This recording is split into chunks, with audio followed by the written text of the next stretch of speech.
প্রিয় শিক্ষার্থীরা, আমরা আজকে পড়ব ভেক্টর চ্যাপ্টারের লেকচার 6। এর আগে আমরা পড়ছিলাম ভেক্টর। পঞ্চম লেকচারে আমরা পড়ছিলাম সামুদ্রিকের সূত্রের সাহায্যে দুটো ভেক্টরের কিভাবে লব্ধির মান নির্ণয় করা যায়। এখন আমরা পড়ব লব্ধির দিক নির্ণয়। আমরা মান নির্ণয় শিখেছিলাম, যা এখানে ঠিক সেটাই। আমাদের তাহলে কি ছিল? সামুদ্রিকের সূত্রে ও এ বি সি একটি সামুদ্রিক, যার ও এ বাহু এবং ও সি বাহু যথাক্রমে পি এবং কিউ ভেক্টরকে নির্দেশ করে। তাহলে ও বি কর্ণ পি এবং কিউ এর লব্ধির মান এবং দিক নির্দেশ করে। আমরা সেটা অঙ্কন করছিলাম আগেই, সেটাই দেখাচ্ছি। এবং এটাও বলছিলাম পি এবং কিউ এর মধ্যবর্তী কোণ ছিল কি? আলফা। সেই ক্ষেত্রে আমরা লব্ধির মান পেয়ে গেছিলাম এরকম, r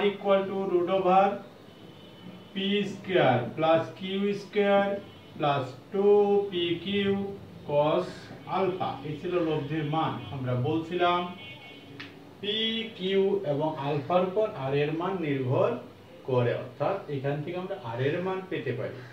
তাহলে আমরা লব্ধির মান পেয়ে গেছি। এবার লব্ধির দিক, অর্থাৎ লব্ধিটা কোন দিক বরাবর ক্রিয়াশীল সেটা আমাদেরকে দেখতে হবে। তাহলে আমরা ধরে নিচ্ছি লব্ধি ভেক্টর পি ভেক্টরের সাথে, অর্থাৎ ও এ বাহুর সাথে থিটা কোণ উৎপন্ন করে। তোমরা ইচ্ছা করলে এটার সাথেও করতে পারো, কিন্তু কনভেনশনাল সব সময় আমরা কি করি? অনুভূমিকের যেটা সেটার সাথেই করি। তাহলে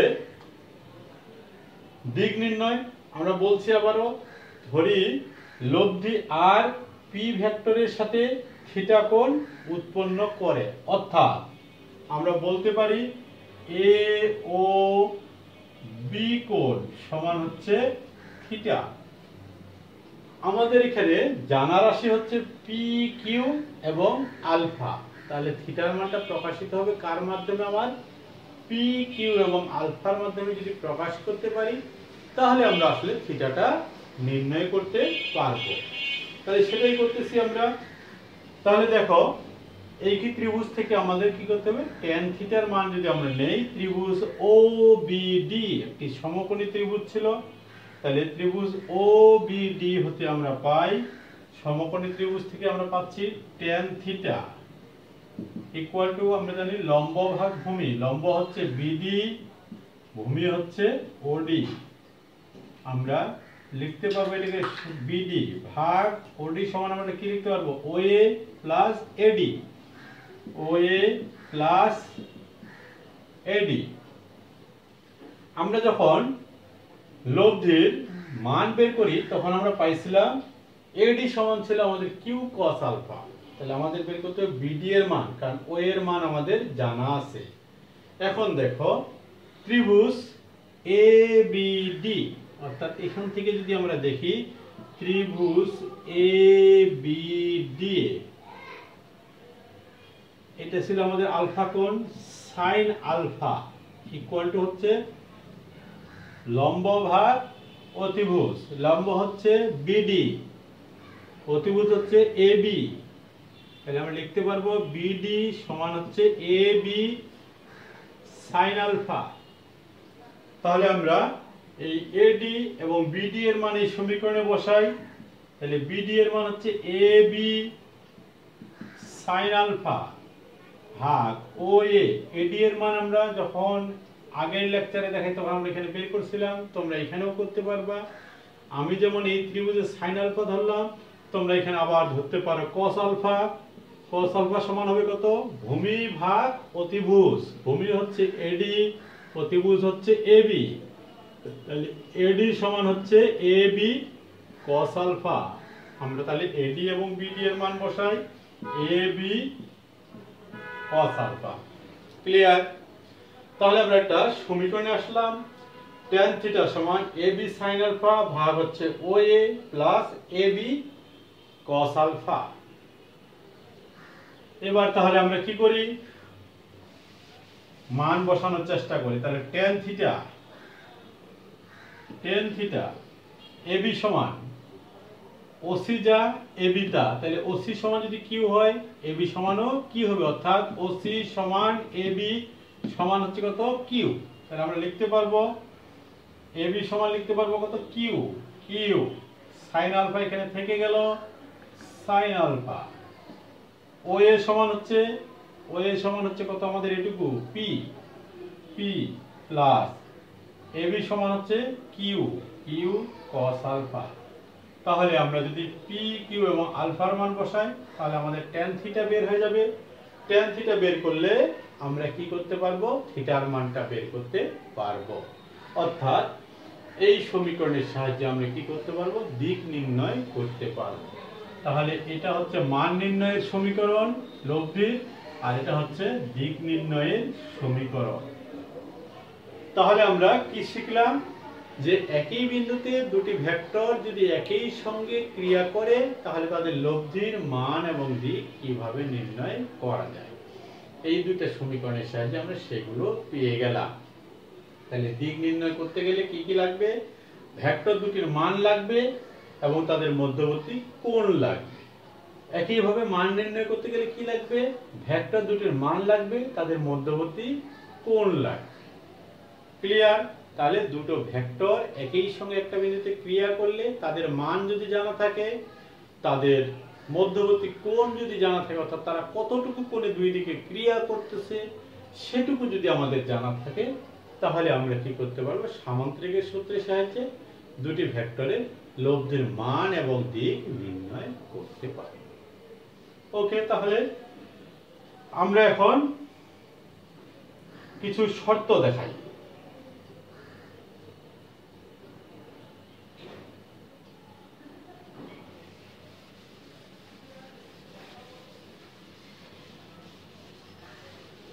এবার আমরা আসি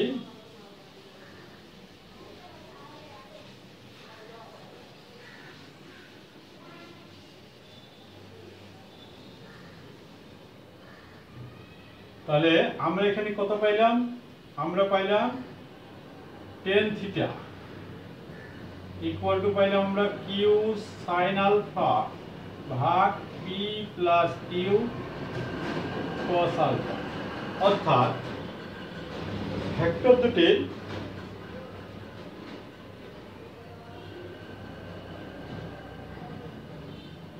মধ্যবর্তী কোণ কত হবে আমরা এই সমীকরণের সাহায্যে পেলাম, এবং ভেক্টরের মান পেলাম কত আমরা r equal to root over p square plus Q square plus 2pq cos alpha. আমরা এখন আলোচনা করব এই জায়গা থেকে যে দুইটা ভেক্টরের লব্ধির মান আর যদি পি কিউটা নির্ধারিত থাকে তাহলে আলফার উপর কিভাবে নির্ভর করে। তাহলে আমরা এটা আপাতত মুছে দিচ্ছি যে দুইটি ভেক্টর, একটা হচ্ছে পি আর একটা হচ্ছে কিউ। অর্থাৎ আমরা যেটা অঙ্কন করেছিলাম একটা ছিল এদিকে পি আর একটা হচ্ছে এদিকে কিউ। আমরা এই পি কিউ কে নির্ধারিত রেখে কিউটা কখন আমরা এই পিটা এখানে আছে, কিউটা কখন আমরা এদিকে নিয়ে যাচ্ছি, কখন এদিকে নিয়ে যাচ্ছি, কখন, তাহলে কি হচ্ছে আলফার কোণটা পরিবর্তন হচ্ছে। আলফার মান যদি পরিবর্তন হয়ে যায় তাহলে আর এর মানটাও পরিবর্তন হয়ে যাবে। আমরা এই আলফার উপর নির্ভরশীলতাটা এখন আমরা দেখব। তাহলে আমি বলছি এখানে পি কিউ যদি নির্ধারিত হয় তাহলে আর এর মানটা সবথেকে বেশি কখন হবে, যখন cos আলফার মানটা সবথেকে বেশি হবে। অর্থাৎ পি নির্দিষ্ট, কিউ নির্দিষ্ট, অর্থাৎ এদের কোনো পরিবর্তন নাই। তাহলে এই আরটা কখন ম্যাক্সিমাম হবে, আর ম্যাক্সিমাম হবে যখন cos আলফা ম্যাক্সিমাম হবে। ক্লিয়ার?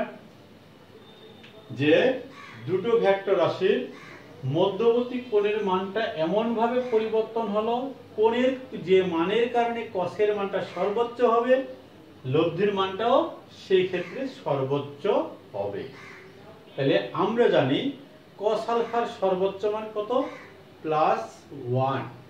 আমরা জানি cos আলফার মান সর্বোচ্চ হতে পারে +1, সর্বনিম্ন হবে কত, -1। তাহলে এখান থেকে আমরা বলতেছি পি কিউ নির্দিষ্ট, এদের কোনো পরিবর্তন নাই। তাহলে শুধুমাত্র আমি এরকম দিকটা পরিবর্তন করতেছি, এক একবার এক এক দিকে ক্রিয়া করছি, পি কিউ এর মধ্যবর্তী কোণটা পরিবর্তন করছি।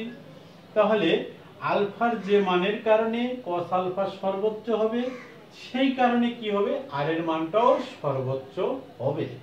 তাহলে cos আলফার সর্বোচ্চ মান হচ্ছে cos আলফা এর সর্বোচ্চ মান প্লাস 1। তাহলে cos আলফা সমান যদি প্লাস 1 হয়, তাহলে আমরা আর এর মানটা সব থেকে বেশি পাবো, অর্থাৎ cos আলফা ইকুয়াল টু 1। তাহলে আমরা জানি cos 0 ডিগ্রির মান হচ্ছে 1। আমরা এটাও শিখছি যে cos 0 ডিগ্রি সমান হচ্ছে কত, 1। তাহলে এই দুই পাশ থেকে আমরা এগুলো বাদ, তাহলে আলফা ইকুয়াল টু কত, 0 ডিগ্রি। অর্থাৎ পি এবং কিউ এর মধ্যবর্তী কোণ যদি 0 ডিগ্রি হয়, 0 ডিগ্রি কথার অর্থ কি, এদিকে পি ভেক্টর, তার উপর দিয়েই কিউ ভেক্টর, অর্থাৎ পি যেদিকে কিউ সেদিকে, পি এবং কিউ তারা যদি একই দিকে ক্রিয়া করে, তাহলে কি হবে, লব্ধির মানটা সব থেকে বেশি হবে। এটা খুব সহজ জিনিস। আমরা যদি একটা ভারী বস্তুকে দুইজন দুই দিক থেকে টানি, একজন এইদিকে টানতেছি আরেকজন এইদিকে টানতেছি, তাহলে ভারী বস্তুটা যত জোরে যাবে, আমরা যদি দুইজন একই দিকে টানি, সেই শক্তি দিয়ে একই দিকে টানি, তাহলে সেটা সব থেকে বেশি জোরে যাবে। সেটাকে আমরা বলছি লব্ধির সর্বোচ্চ মান।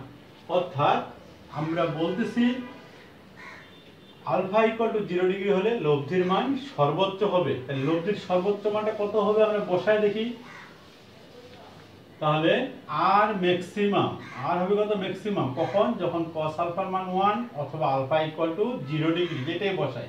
তাহলে p square plus Q square plus 2pq cos 0 degree, এটার মান হচ্ছে 1। তাহলে p square plus Q square, উপরে রুট ওভার ছিল, সরি, প্লাস 2pq, এটার মান 1, লিখলেও হবে না লিখলেও হবে, root over a square plus 2ab plus b square, অর্থাৎ p plus q whole square. তাহলে r ম্যাক্সিমাম ইকুয়াল টু হচ্ছে p প্লাস q। তাহলে আমরা এখান থেকে দেখতে পেলাম দুটি ভেক্টর রাশির লব্ধির সর্বোচ্চ মান হবে ভেক্টর দুটির বীজগণিতিক যোগফলের সমান। অর্থাৎ দুইটা ভেক্টর রাশির লব্ধির সর্বোচ্চ মান হবে তাদের যোগফলের সমান, এর থেকে আর বেশি হতে পারবে না। এক্সাম্পল, মনে করো দুটো ভেক্টর রাশি, একটার মান 10 একক, আরেকটার মান 9 একক। তোমাদেরকে বলা হলো এদের লব্ধির মান সব থেকে বেশি কত হতে পারে। লব্ধির মান কি 21 হতে পারে? যদি বলা হয় যে দুইটি ভেক্টর রাশি, একটির মান 10 একক আরেকটির মান 9 একক, এদের লব্ধির মান, এদের লব্ধির মান 21 একক কি হতে পারে? তাহলে আমরা কি বলবো, আমরা একটু আগে শিখলাম যে দুইটা ভেক্টর রাশির লব্ধির সর্বোচ্চ মান হতে পারে ভেক্টর দুটির যোগফলের সমান। অর্থাৎ এই 10 একক এবং 9 এককের লব্ধির সর্বোচ্চ মান হবে আর ম্যাক্সিমাম ইকুয়াল টু কত, 10 যোগ 9 সমান হচ্ছে 19। তাহলে কখনোই 21 হতে পারে না। তাহলে আমাদের যদি এরকম অনুধাবন দেয় যে দুইটি ভেক্টর রাশি, একটির মান 20 একক আর একটির মান 10 একক, এদের লব্ধির মান 33 হতে পারে কিনা ব্যাখ্যা করা, বা 33 হতে পারে না কেন ব্যাখ্যা করা। তাহলে আমরা কি বলবো, যে আমরা জানি দুটি ভেক্টর রাশির লব্ধির সর্বোচ্চ মান হচ্ছে ভেক্টর দুটির যোগফলের সমান। অর্থাৎ R maximum equal to P plus Q. তাহলে 10 যোগ 20 সমান হচ্ছে 30। যেহেতু এর থেকে আর বেশি হতে পারে না, সুতরাং লব্ধির মান 33 কখনোই হতে পারে না। ওকে, আমরা হয়তো বুঝতে পারছি। এবার আমরা যাব আরেকটা শর্তে, লব্ধির সর্বনিম্ন মান। সর্বোচ্চ যেমন পাইলাম, সর্বনিম্ন মানও আমরা দেখব। তাহলে একই কেস, আমাদের লব্ধির সমীকরণ ছিল এটা, R equal P square plus Q square plus 2pq cos alpha. আবার বলি, পি যদি নির্দিষ্ট হয়, কিউ যদি নির্দিষ্ট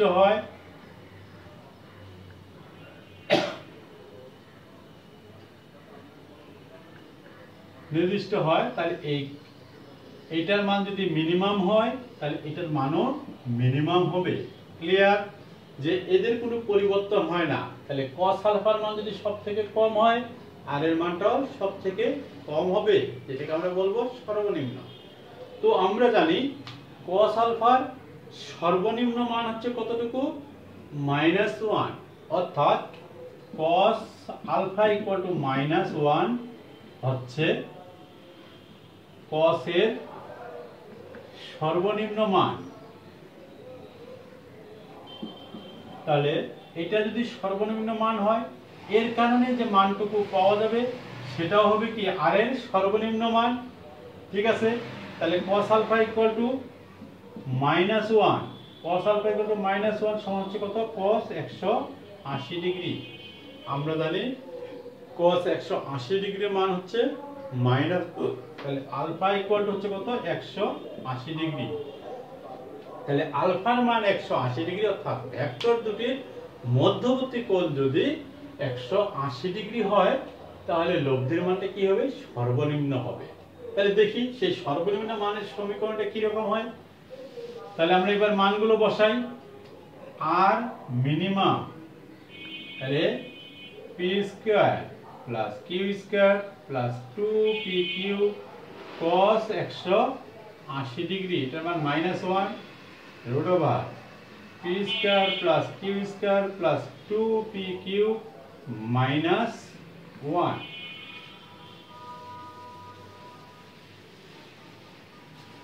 তাহলে আমরা লিখতে পারবো p square plus Q square -2pq।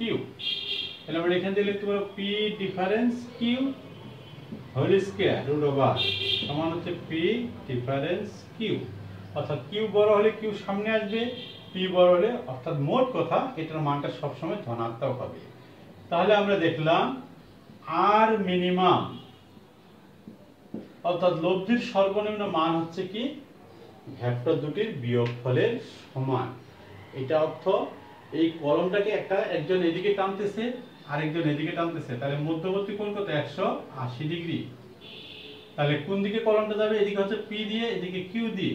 যদি পি বড় হয় কিউ এর থেকে তাহলে কলমটা এদিকে যাবে, যদি কিউ বড় হয় পি এর থেকে তাহলে কলমটা এদিকে যাবে, যদি দুইটাই সমান হয় তাহলে কোনো দিকেই যাবে না। অর্থাৎ এটাই হচ্ছে তাদের সর্বনিম্ন মান, এর থেকে আর কম হতে পারে না। ওকে, তাহলে আমরা আগে যেমন বলছিলাম যে দুইটি ভেক্টর রাশির লব্ধির সর্বনিম্ন মান ভেক্টর দুটির বিয়োগফলের সমান। সেই ক্ষেত্রে বলা হলো দুটি ভেক্টর রাশি, একটির মান 10 একক আরেকটির মান 3 একক, এদের লব্ধির সর্বনিম্ন মান বা লব্ধির মান যেটাই বলি মান 6 হতে পারে না। ব্যাখ্যা করো। ঠিক আছে? তাহলে আগেরটাতে আমরা যেমন ব্যাখ্যা করছিলাম যে আমরা জানি দুটি ভেক্টর রাশির লব্ধির সর্বনিম্ন মান ভেক্টর দুটির বিয়োগফলের সমান। তাহলে এখানে দুটি ভেক্টর রাশি, একটির মান 10 একক একটির মান 3 একক, তাহলে তাদের সর্বনিম্ন মান হবে আর মিনিমাম হবে 10 - 3 সমান হচ্ছে 7 একক। তাহলে 7 অপেক্ষা কম হতে পারে না, সুতরাং এদের লব্ধির সর্বনিম্ন মান 6 হতে পারে না। ক্লিয়ার? তাহলে এই গেল আমাদের ভেক্টর সম্পর্কিত যোগের ধারণা, যে দুইটি ভেক্টর রাশি কিভাবে আমরা যোগ করতে পারি সেটা আমরা দেখালাম সামন্তিকের সূত্রের সাহায্যে। একাধিক ভেক্টর রাশি দুইয়ের অধিকও যোগ করা যাবে, মূলত আমরা এখানে দুটো পর্যন্তই দেখাচ্ছি। তাহলে আমরা একটা প্রবলেম সলভ করে দেখি, যেহেতু আমরা সূত্রটা পড়লাম সেই সাথে একটি প্রবলেম সলভ করি।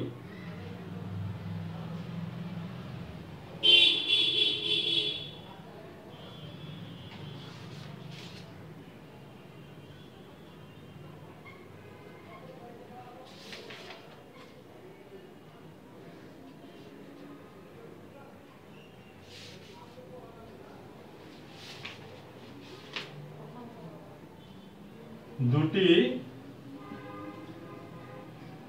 বলের বৃহত্তম লব্ধি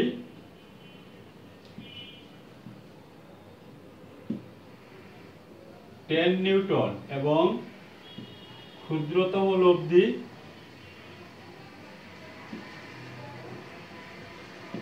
4 নিউটন।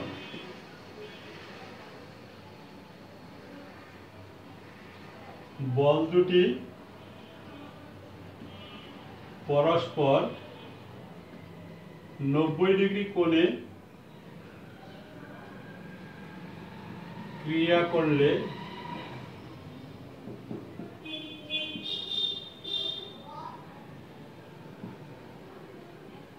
লব্ধির মান কত হবে? আমি বললাম যে দুটি বলের বৃহত্তম লব্ধি 10 নিউটন এবং ক্ষুদ্রতম লব্ধি 4 নিউটন। বল দুটি পরস্পর 90 ডিগ্রি কোণে ক্রিয়া করছে, তাহলে তাদের লব্ধির মান কত হবে? আমরা একটা চিত্র আঁকার চেষ্টা করি এই ব্যাপারে। একটা তাহলে বল হচ্ছে এদিকে, একটা হচ্ছে এদিকে। বলা হচ্ছে এটা হচ্ছে পি, এটা হচ্ছে কিউ। আমরা পির ও মান জানি না, কিউর ও মান জানি না। এরা পরস্পর 90 ডিগ্রি কোণে ক্রিয়া করতেছে। বলা হচ্ছে লব্ধি কত হবে?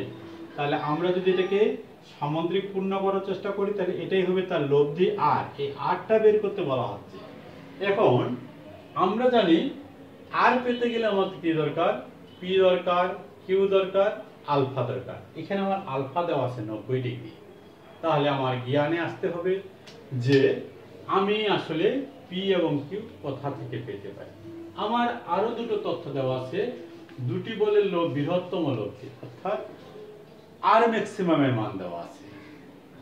দুটি বলে ক্ষুদ্রতম লব্ধি, তার মানে কি আর মিনিমাম দেওয়া আছে। তাহলে আর ম্যাক্সিমাম এবং আর মিনিমামের সমীকরণ আমরা জানি। আমরা ধরে নিচ্ছি যে ভেক্টর দুটি, প্রথম ভেক্টর দুটি হচ্ছে আমাদের কত? P O Q. তাহলে আমরা যাতে এখানে কি পাচ্ছি? আর ম্যাক্সিমাম ইকুয়াল টু কত দেওয়া আছে? 10 নিউটন। আর মিনিমাম 4 নিউটন। তাহলে আমরা আর ম্যাক্সিমাম এবং আর মিনিমাম জানি, তাহলে আমরা লিখতে পারবো। আমাদের জ্ঞানে মনে আছে, আমরা জানি R maximum equal to P plus Q. তাহলে আমরা আর ম্যাক্সিমামের মানটা বসাই দেই। P plus Q equal to 10 এবং আর মিনিমাম দ্বিতীয় কন্ডিশন পি মাইনাস কিউ। যদি পিটা বড় হয়, আমরা ধরে নিচ্ছি পিটাই বড়, কিউটা ছোট, তাহলে আমরা লিখতে পারবো কত? P minus q equal to কত? 4। এটা হচ্ছে 2 নম্বর। এবার এই 1 নম্বর এবং 2 নম্বর সমীকরণ সলিউশন করে আমরা কি পেতে পারি? পি এবং কিউ এর মানটা পেতে পারি। তাহলে একবার আমরা সমীকরণ দুটো যোগ করব, একবার সমীকরণ দুটো বিয়োগ করব। তাহলে 1 যোগ 2, তাহলে কত হচ্ছে? পি আর পি 2p, এটা কেটে যাচ্ছে, অর্থাৎ 2p ইকুয়াল টু হচ্ছে 14। অতএব p ইকুয়াল টু হচ্ছে কত? 7। আবার যদি বিয়োগ করে দেই, তাহলে আমরা অথবা p এর মানটা 1 নম্বর সমীকরণে বসায় দেই, তাহলে আমরা q এর মানটা পেয়ে যাব। তাহলে p এর মান যদি 1 নম্বর সমীকরণে বসাই, p এর মান 1 নং এ বসাই, তাহলে আমরা পাচ্ছি q ইকুয়াল টু 3। ওকে, আমাদের প্রবলেম সলভ। আমাদের কি ছিল? লব্ধির মান। লব্ধির মানের জন্য আমাদের জ্ঞান কি বলে? দুটো ভেক্টর লাগবে, তাদের মধ্যবর্তী কোণ লাগবে। আমার দুটো ভেক্টর, একটা পি একটা কিউ, আমরা বের করে ফেলছি। মধ্যবর্তী কোণ 90 ডিগ্রি, তারা বলেই দিয়েছে যে তারা পরস্পর 90 ডিগ্রি কোণে ক্রিয়া করে। সুতরাং আমরা তাহলে কি করতে পারবো? লব্ধি নির্ণয় করতে পারবো। তাহলে আমরা ফাইনালি চলে আসলাম। এখন আবার আমরা তাহলে কি জানি? আবার r equal to root over p square plus Q square plus 2pq cos alpha.